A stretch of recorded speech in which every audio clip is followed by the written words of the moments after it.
Walang dapat ikatakot. Yan ang tiniyak ng pulisya.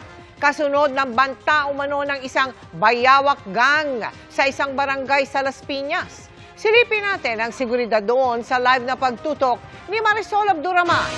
Marisol? Mel, dahil nga sa pangamba ng mga residente ng Barangay Talon 4 dito sa Las Piñas, dahil nga sa banta ng tinatawag na bayawak gang, ay nagtalaga na nga ang Las Piñas Police ng checkpoints kasabay ng kanilang foot patrol. Naabutan namin nagpapatrolya ang mga pulis sa bahaging ito ng Barangay Talon 4 sa Las Piñas City. Meron ding itinatayong checkpoint at may mga naka-standby na pulis mobile. Naghihigpit ng seguridad ang pulisya sa lugar. Kasunod ng pagkalat ng banta ng grupong tinawag na bayawak gang na maghahasik umano ng gulo sa lugar. Yung ating city mayor, of course, nakausap po natin, nagbigay siya ng instruction for us to tighten the security, to enhance the police visibility of our personnel at the area, and that would appease and better assure the public. Kumalat kasi ang mensaheng ito mula sa grupo na nagbabanta ng pag-atake sa lugar. May nakakabit pang mga larawan ng mga lalaking may hawak na matataas na kalibre ng baril at nakatakip ang mukha. Ang mga residente ng barangay nabalot tuloy ng takot. Takot din po ako kasi nakita ko sa Facebook yung mga naka-arma light na sabi nga raw magsipagpasok yung mga bata kasi biglang lulusob daw yung mga 30 katao na yon. Ang ugat daw ng pagbabanta ng grupo ay ang galit sa isang residente. Sa video ito nakuha noong November 12, makikita ang sinasabing leader ng bayawak gang na si Boss Bay na nakaabang sa entrada ng isang eskinita. Pagpasok doon ng babae na kinilalang si alias Malu, sunod-sunod niya itong pinaputukan.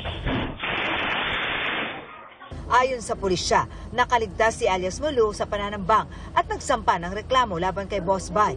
Ito na ang naging mitya ng mga pagbabanta.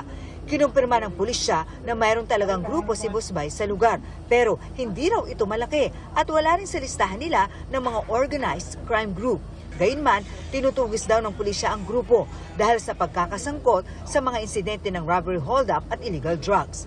Ang larawan naman daw ng mga armadong lalaki na nasa kumalat na banta, kinuha lang daw sa internet dahil mga larawan daw ito ng mga miyembro ng drug cartel sa Mexico. Pagtitiyak ng Las Piñas Police, walang dapat ikatakot. We are always on top and we are in control of the situation. Nothing to worry about. Wala talaga silang kakayahan, but kami ay nag-aantabay, kami ay nagbabantay. Ang police presence dito sa Barangay Talon 4 ay hindi raw nangangahulugan na banta sa seguridad ang grupo ni Boss Bay. Ito raw ay para mapawi ang pangamba ng mga residente. Magkakaroon na kami lakas ng loob or magkakaroon na kami ng peace of mind. Okay naman po kasi at least nababantayan nila yung lugar namin. Nakakapanatag ng loob.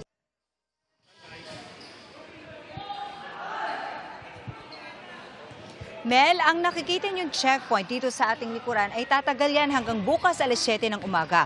Umaapila naman ang Las Piñas Police sa mga residente na huwag basta-basta maniniwala sa mga maling impormasyon. Mel. Maraming salamat sa iyo, Marisol Abduraman. Mga kapuso, kasama niyo kami 24 oras. Mag-subscribe sa GMA Integrated News sa YouTube. Sa mga kapuso abroad, bisitahin ang GMA Pinoy TV at www.gmanews.tv.